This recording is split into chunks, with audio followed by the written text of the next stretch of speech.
Ռոզա Դավթյանի եւ ամուսնու Գուրգենի հարսանեկան արարողությանը ելույթ են ունեցել մի շարք հայտնի երգիչներ, այդ թվում Արսեն Սաֆարյանը, Էրիկ Կարապետյանը, Հայկ Դուրգարյանը։ Մանավանդ Էրիկ Կարապետյանի ելույթների ժամանակ Ռոզան եւ Գուրգենը ակտիվորեն պարում էին, այդ թվում նաեւ բեմի վրա։ Այդ կադրերը բավական շատ են սիրվել համացանցի օգտատերերի կողմից, արժանանալով ջերմ մեկնաբանությունների եւ ստանալով լայն տարածումներ։ Դրանք ներկայացնում ենք նաեւ ձեր ուշադրությանը։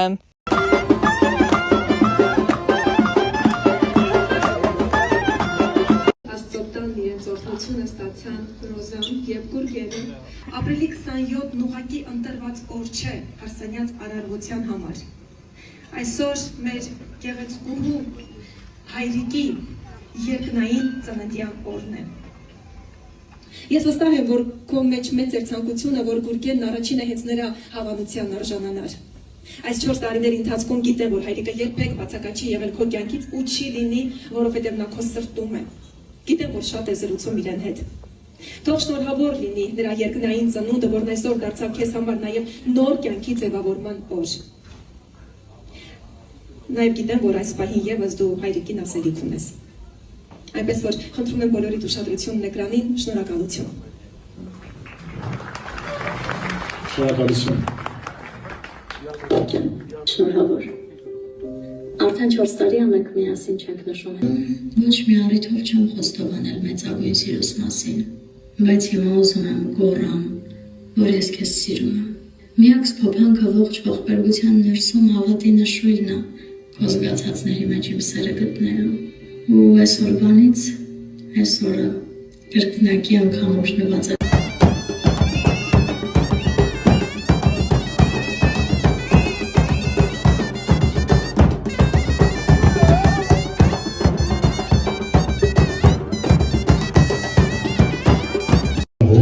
Եկեք բարձր ծափահարություններով ողջունենք մեր նորապսակներին Գուրգեն և Ռոզան։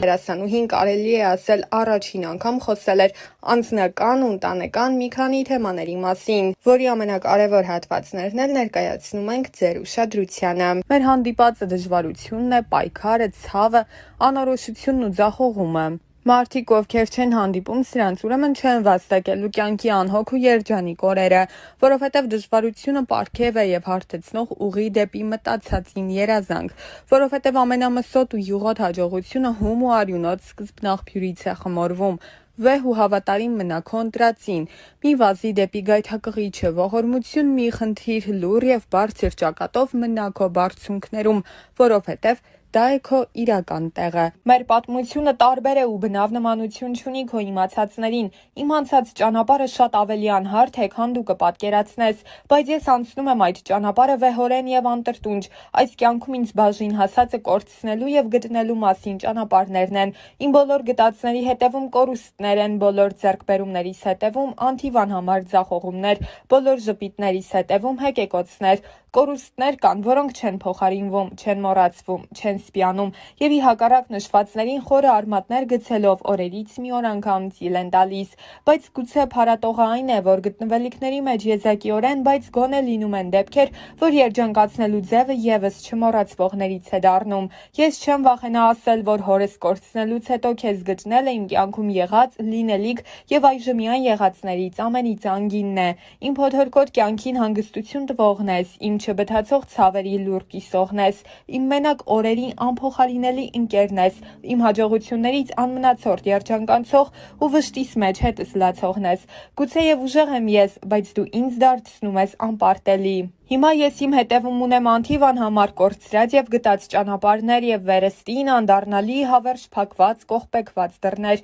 ու ունեմ քեզ եւ առավելապես քոնն եմ ես եւ քոնը լինելը սպիացնում է բոլոր խորը վերքերը, հարթեցնում է բոլոր սպիերը, լրացնում է բոլոր կեղտոտ բերանները, որովհետեւ քոնը լինելը աստվածային օրհնություն է եւ որքան ասելիք կա քոնը լինելու մեջ, ինչ լավ է, որ հենց քոնն եմ ես։ Բնական էր, որ այդ ճանաչումը իր հետ պետք է հանրության հետաքրքրության նոր ալիք բերեր իր հետ։ Դեռ հեռուստասերիալի ընթացքում շատ էր քննարկվում Ռոզայի եւ դերասան Կարեն Ասլանյանի սիրավեպի մասին լուրը։ Այդ թեմային անդրադառնալով դերասանուհին նշել էր. «Ես երբ գալիս էի հյուր ինքս ինձ ասացի, որ պետք է լինի մի տարածք, մի ներքին բան, որը միշտ քոնը պետք է մնա ու ես կարծեցի, որ անձնականը ամենաճիշտ տարբերակն է դրա համար։ Ես ու Կարենը հոյակապ ընկերներ ենք, մեզ մոտ ամեն ինչ լավ է տաղավարում։ Դրանից դուրս մենք երբեմն շփվում ենք, բայց իմ անձնականը միայն իմն է, ոչինչ չեմ հերքում կամ ոչինչ չեմ փաստում։ Ես մի բան կասեմ, այնինչ իրականում կա առանց իմ ասելու կամ մեկ ուրիշի հերքելու կամ փաստելու միշտ երևում է։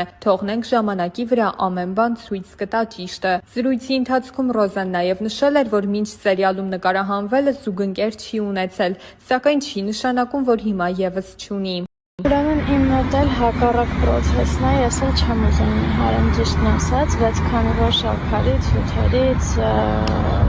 քաղցրից հրաժարվել եմ, բայց վերջի շաբաթում երևի արդեն 4 կիլո նիհարել եմ, 4 կիլո նիհարել եմ։ Շատ վատ է, բայց եթե դուք ուզում եք նիհարեք, արդեն գիտեք ինչ պիտի անեք, մի քիչ վամքի ուժով։ Մի քանի տարի առաջ սկսում եմ մի խոսքով Instagram-ում կամ ընդհանրապես ապրում էի, կապիչներս քանդվել է, սանգնել է։ Իրականում մտքից ծայրով չէր անցնի, որ հնարավոր է ինձ մի օր ամեն օր այս հարցը տան։ Երեխեք, ապշում եմ, ես այդքան մեծ չեմ, որ ամուսնանալու մասին դեռ մտածեմ։ Ըստիս, եթե կարելի է, տենց մտածեմ, հա։ Չգիտեմ, ինչի եք ես հարցը այսքան տալիս ինձ։ Սա կարծում եմ հարցերից է, որը մի պատասխան իր մեջ չի ներառում, այլ շատ ու շատ պատասխաններ, որովհետև ինքնստինքյան արդեն ինդիվիդուալ հարց է ու հետևաբար ինդիվիդուալ եւ յուրով պատասխանա ակնկալում։ Տեսեք, եթե օրինակ ունեք քթի կոմպլեքս, արտաքին կոմպլեքսների մասին ես խոսենք, դրա լուծումը արդեն դուք կարող եք տալ, բայց եթե խոսքը ներքին կոմպլեքսների մասին է, դա արդեն հոգեբանական մոտեցում է պահանջում։ Չգիտեմ, կան իրականում կոմպլեքսներ, որոնք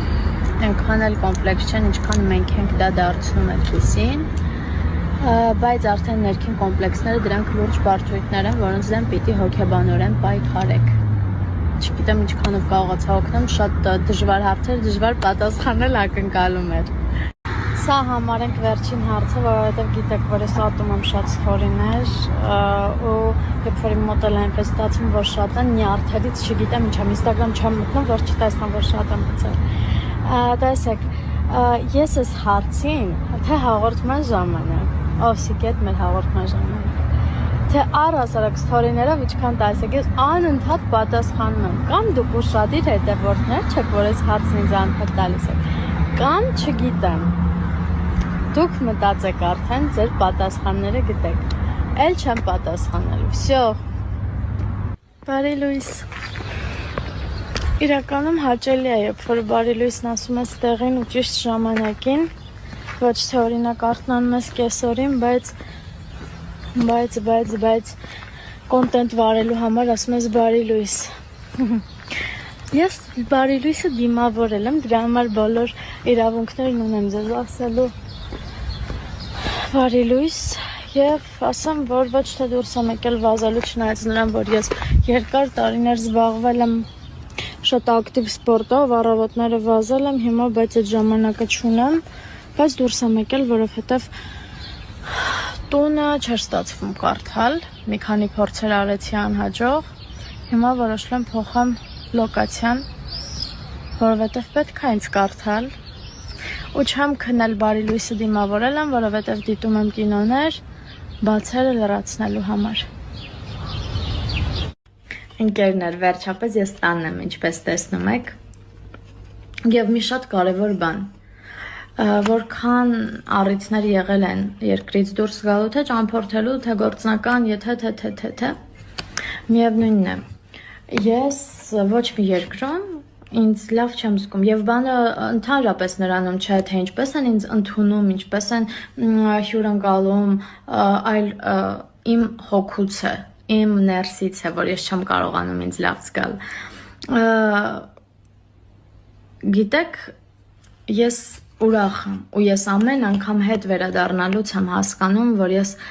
հպարտ եմ, որ ես ունեմ ինքնություն, որ ես ունեմ ծննդավայր, որ ես ունեմ հայրենիք ի վերջո։ Դա շատ կարևոր է ու դա պետք է գնահատել, հաստատ պետք է գնահատել։ Ես սիրում եմ իմ Հայաստանը, իմ տունը, իմ տան դիմացի քարը։ Այսքանը։